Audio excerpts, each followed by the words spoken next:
How's it going, y'all? It's your boy KP with 2 P's in a bong.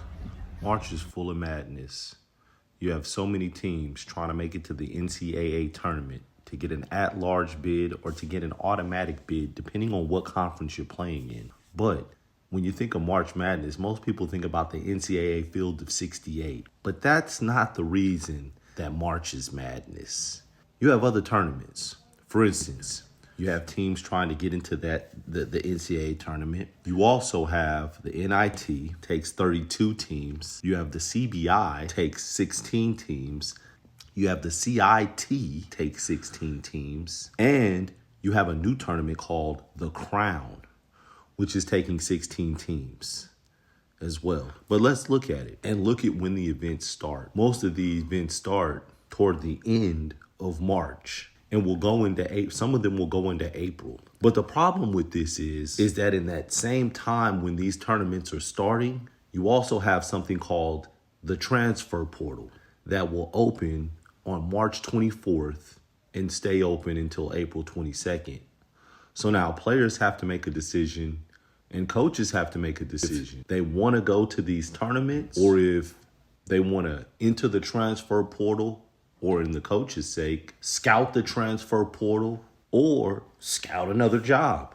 Everybody has different motives, but let's think about it. The NCAA tournament, in a lot of people's minds, it's really the only tournament worth going for.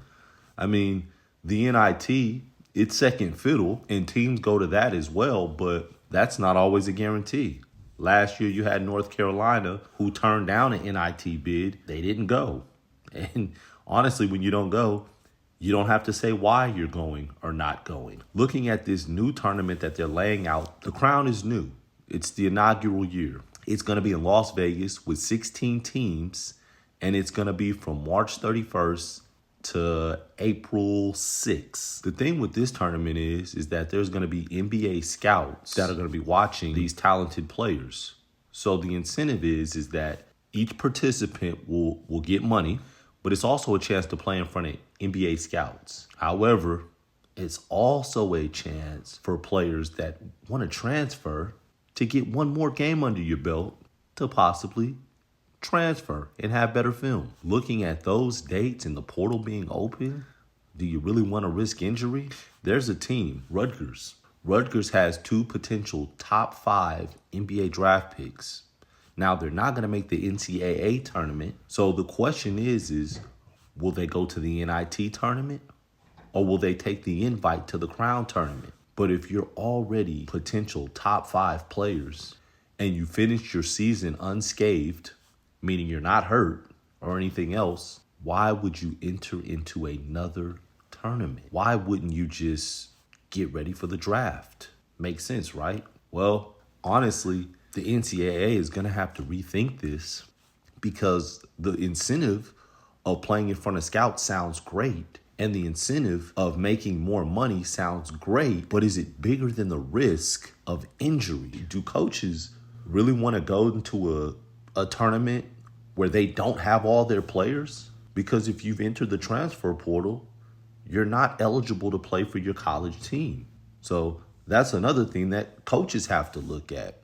Coaches, if you're looking to go to another program because jobs are open and you may not have stability where you are, when you take the time to prep, to try to interview or do a little bit more research, talk to your representatives to see about possibly getting to that other job. Coaches have always been making moves, but now players are making moves. So looking at them rolling out one more tournament during the timing of this transfer portal doesn't seem like it's going to be as competitive as the NCAA anticipated it would be. You had 2 teams from the Power 5 conferences getting automatic bids. So that meant 2 teams from the Big East, 2 teams from the ACC, 2 teams from the Big 10, 2 teams from the Big 12, and 2 teams from the SEC conference. So that's 10 teams right there.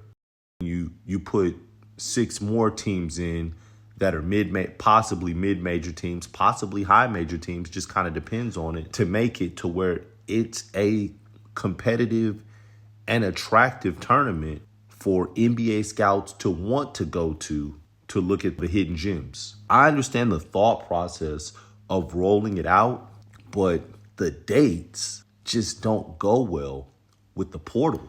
And when the portal opens, you look at some of these teams have older guys, seniors, grad students, their bodies are banged up at this point. And if they're not NBA talents and they can't hit the portal because their eligibility is done, what incentive do they have to play in one more game? More and more people are looking at the NCAA and they're taking a business approach as opposed to just being a player. As always, this is KP with 2 P's in a bong. Peace.